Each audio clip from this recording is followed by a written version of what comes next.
Hey everybody, how's it going? Welcome to NoDQ&A video right here on NoDQ.com, as well as the YouTube channel and NoDQ&A videos affiliate, RingsideNews.com. A lot going on in the world of WWE right now, coming off CM Punk's podcast, as well as Vince McMahon's appearance on Steve Austin's podcast on the WWE Network. We have TLC coming up in a few weeks. We have the NoDQ.com year-end awards. You can vote for Superstar of the Year right now on NoDQ.com. But enough of that. Let's get down to your questions from spring.me/Aaron Rift. First one today comes from Iceblade ARI. Hey Aaron, love the show. With CM Punk coming out with his version on why he left the WWE, do you think that all the things he said is really happening or really happened? Or is it just sour grapes like many ex-WWE superstars have when they leave? I mentioned this in my review video. I felt that CM Punk was being as truthful as possible, at least from his own perspective. As Vince McMahon said on Steve Austin's podcast, there are two sides to every story, so who knows what is 100% truth, but I'm sure that CM Punk was speaking from the heart, and he was giving his perspective, how he saw things. I didn't feel like he was holding anything back. If he really felt that he wasn't being treated right from either a creative standpoint or a medical standpoint, that's how he really feels. He wasn't making up something to try and make WWE look bad. I think that he had legit concerns and legit frustrations, and it just kept building up over time, and that is what caused him to just walk out on the company. Now, why CM Punk would walk out, why other people haven't walked out, I mean, there's all sorts of theories and all sorts of speculation about why that is the case. Maybe Ryback has a point when he says that CM Punk is fragile. Maybe the fact that CM Punk is straight edge and he doesn't use pills to get through the match or get through the day period. Maybe he just couldn't handle the full-time schedule like other people in WWE could. Every human being is different. Every human body is different. Some people can handle the physical punishment more than others. So there's all sorts of reasons why CM Punk left WWE, and maybe he has a point, maybe WWE has a point, maybe it's a combination of both. Maybe it just didn't work out, and there is no reason to look any further into it. Just CM Punk was unhappy and he left, and that's the end of the story. But I'm sure people will continue to speculate on it and wonder if there's something else out there that we don't know about. Maybe there is, maybe there isn't. All right, this one comes from Armada88.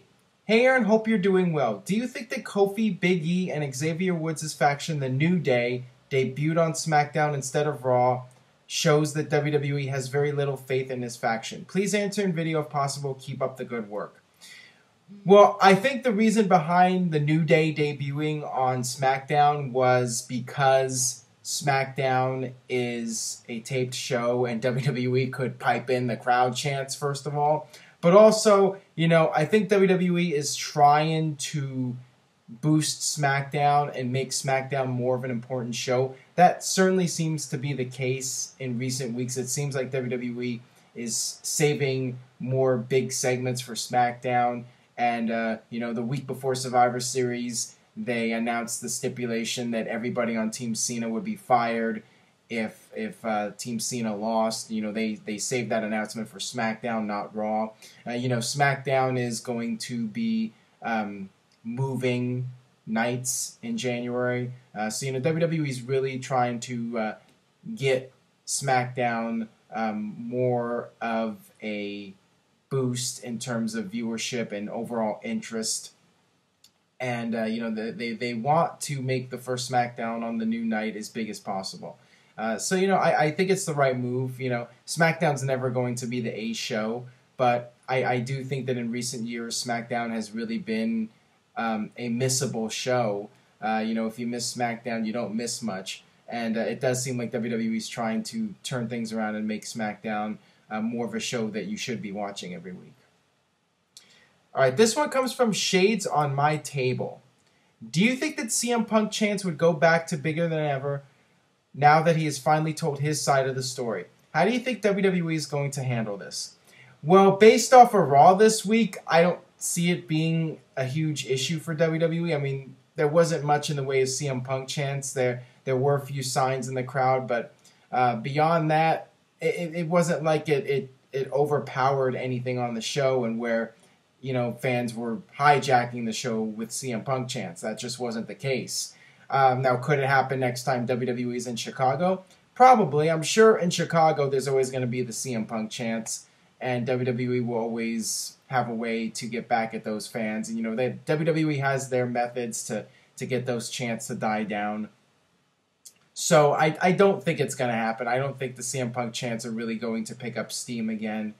It's just a situation where I think eventually people will get over it and move on. CM Punk told his side, and going back to the first question, it is what it is. CM Punk was unhappy. Maybe he had some legit problems, and maybe WWE did the best they could for CM Punk, and CM Punk just wasn't happy. There was nothing WWE could do for him.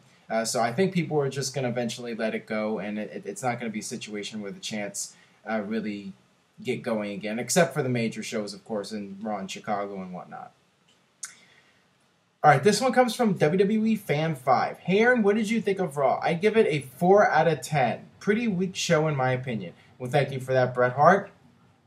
Yeah, I agree with you. I felt that Raw was a mediocre show this week. The whole anonymous Raw GM thing, that took up way too much television time. They did give more time for the matches than usual, but there's nothing that was on this Raw that I'm going to remember a week from now. If SmackDown's been a missable show as of late, this was certainly a missable Raw. Really nothing to it. I think that next week's Raw will be a much bigger deal because it's the Slammies, and also it's the go-home show for TLC. This was just a Raw that's stuck in the middle between two bigger Raws. You had the post-Survivor Series Raw, and then you have the Slammy Award Raw coming up next week, and this was just, a filler Raw. Nothing really noteworthy about this show. All right, this one comes from Songwriter John. Hey, Aaron, do you think that this year's TLC will be a huge letdown since we're not seeing any titles on the line to be hung from the ladders? I really think we're going to be watching a old TLC video game when a belt was not hung to grab. Please answer in video. I agree with you. I feel that this year's TLC is once again, like Raw, a filler show. It's stuck between two big shows. Survivor Series was a big show, and the Royal Rumble was a big show. And this year, you still don't have Brock Lesnar on the card, and you don't really have any matches with titles on the line, although I'm guessing that Dolph Ziggler and Luke Harper will have a ladder match for the IC title, so at least you'll have that. But with Bray Wyatt and Dean Ambrose TLC match, they're reaching up. What are they grabbing for? I don't know. Is it going to be a title shot? Who knows? But yeah, that's one of the problems with having pay-per-view events that are themed and there's no good storyline reason for doing the stipulations. Like with Hell in a Cell, you're just doing a Hell in a Cell match for the hell of it, literally. You're doing a TLC match just because you're obligated to have a TLC match on a pay-per-view called TLC when there's no good storyline reason behind it. When the Hardys and the Dudleys and Edge and Christian had their matches, at least it was part of the storyline. Here, you're just doing it because of the obligation, and it's lame.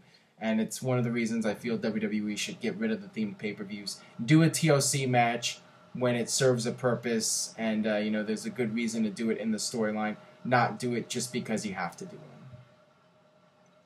All right, this one comes from the Azah. On Stone Cold's podcast with Vince, when Stone Cold asked Vince about why Brock isn't on and every week, Vince said he's a special attraction. Do you think Vince wants the WWE title to be special as well? Not really. I mean, Vince basically said that the WWE title was a prop, and it's not the title that's important. It's the storylines and the characters and all that.